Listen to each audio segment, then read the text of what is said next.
Kesempatan kali ini kita akan membahas tentang pertumbuhan, peluruhan, bunga, dan anuitas. Part 2, yaitu dengan kompetensi dasar menganalisis pertumbuhan, peluruhan, bunga, dan anuitas, dan kompetensi dasar keterampilan yaitu menyelesaikan masalah kontekstual yang berkaitan dengan pertumbuhan, peluruhan, bunga, dan anuitas. Nah, adik-adik, kalau pada part 1 kita telah membahas khusus pertumbuhan dan peluruhan, nah pada bagian atau part 2 ini kita khusus membahas materi tentang bunga. Nah, langsung saja, definisi bunga, bunga adalah jasa dari simpanan atau pinjaman yang dibayarkan pada akhir suatu jangka waktu yang ditentukan atas persetujuan bersama. Nah, adik-adik, bunga terdiri dari dua jenis. Ada yang disebut dengan bunga tunggal dan bunga majemuk. Bunga tunggal adalah bunga yang timbul pada setiap akhir jangka waktu tertentu yang tidak mempengaruhi besarnya modal atau besarnya modal tetap. Besarnya bunga berbanding senilai dengan persentase dan lama waktunya, dan umumnya berbanding senilai pula dengan besarnya suatu modal. Sedangkan untuk bunga majemuk adalah bunga yang diberikan berdasarkan modal awal dan akumulasi bunga pada periode berikutnya. Nah, untuk lebih jelasnya lagi mengenai perbedaan antara bunga tunggal dan bunga majemuk, kita bisa lihat kedua tabel yang ada di layar. Untuk bunga tunggal dan bunga majemuk pada pembahasan kali ini, kita misalkan kita memiliki saldo Rp500.000 dengan bunga tunggal 10% dan juga bunga majemuknya 10%. Jadi, intinya memiliki besar persentase yang sama, tetapi perhitungan atau jenisnya akan berbeda. Nah, kita lihat fokus dulu pada bunga tunggal. Bunga tunggal, jika saldo awalnya 500.000, maka bunga setiap bulan atau setiap periodenya akan tetap konsisten sama. Berarti 50.000 seterusnya. Sehingga berdasarkan saldo awal, kita jumlahkan setiap kali ditambahkan bunga. Jadi yang pertama bertambah Rp550.000, berikutnya Rp600.000, dan selanjutnya Rp650.000. Nah, adik-adik, itulah yang disebut dengan bunga tunggal. Karena bunganya akan konsisten dari awal sampai dengan akhir. Sedangkan untuk bunga majemuk, besar persentase sama, yaitu 10% dengan saldonya pun sama. Nah, pengertian dari bunga majemuk sendiri, misalkan saldo awal kita Rp500.000, berarti 10%-nya dari Rp500.000 adalah Rp50.000.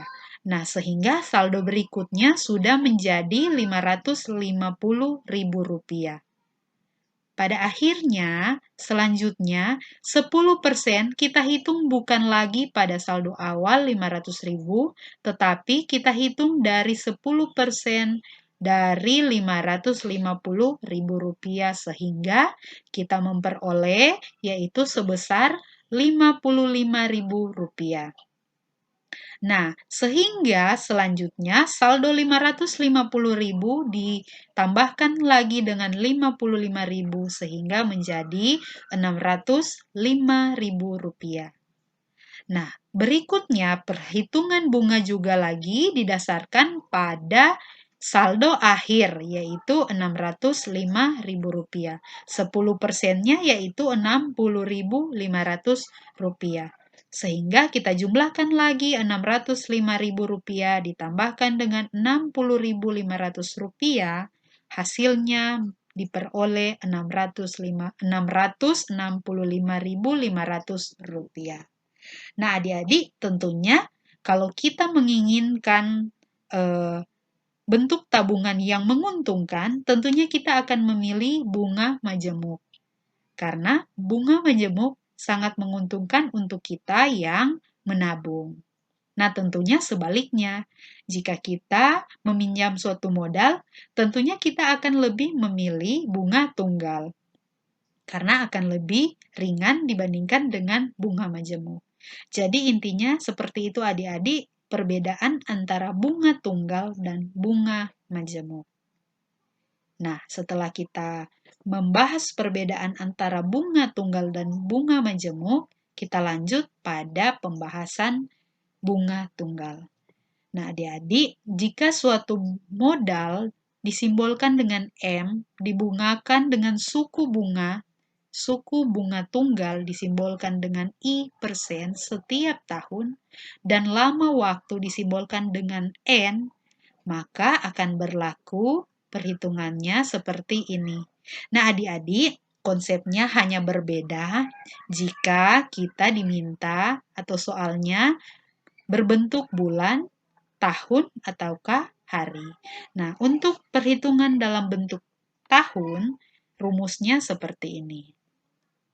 Sedangkan untuk bulan, yaitu adik-adik boleh lihat di layar. Mengapa harus dibagi 12? Karena satu tahun yaitu 12 bulan. Nah, untuk perhitungan hari, jika 360 hari, yaitu seperti di layar, dan mengapa harus bahagi dengan 360? 360 karena ingat satu tahun ada yang 360 hari ataupun ada yang 365 hari. Sehingga bagaimana kita akan menyelesaikan bentuk-bentuk soal tergantung dari soal yang diminta, apakah dalam bentuk tahun, bulan, ataupun hari. Nah, adik-adik, kita langsung masuk saja pada contoh.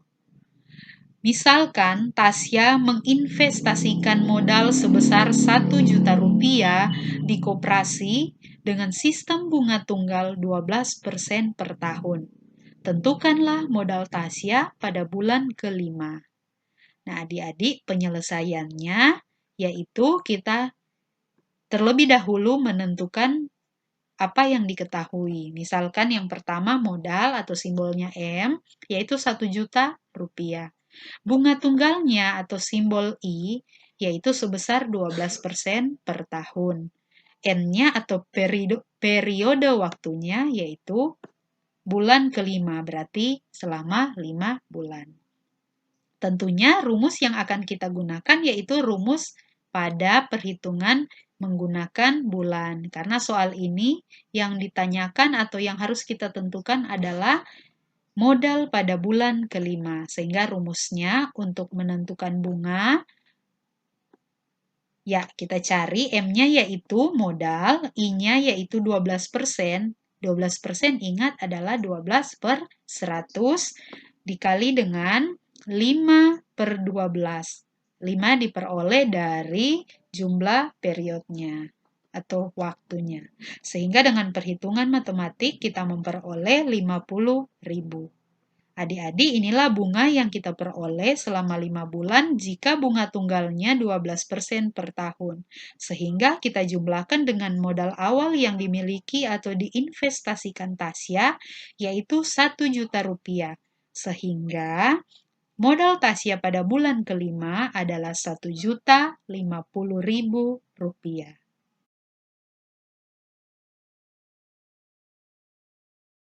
Selanjutnya, kita bahas tentang bunga majemuk. Jika suatu modal M dibungakan dengan suku bunga majemuk disimbolkan dengan I% setiap tahun dan lama waktu disimbolkan dengan N, maka berlaku seperti rumus di samping layar adik-adik, yaitu MN sama dengan M dikali dengan dalam kurung 1 tambah I dipangkatkan N. Kita langsung saja pada contoh. Misalkan Tiara menabung di bank sebesar 4 juta rupiah dengan bunga majemuk 10% per tahun. Pertanyaannya, berapakah uang Tiara selama 5 tahun? Dan berapakah bunga yang diperoleh Tiara selama 5 tahun? Nah, tentunya kita misalkan Modal yang diketahui M 4 juta rupiah. Kemudian bunga majemuknya atau simbolnya I yaitu 10% dalam bentuk desimal 0,1. Nah, N-nya yaitu selama 5 tahun, berarti N sama dengan 5.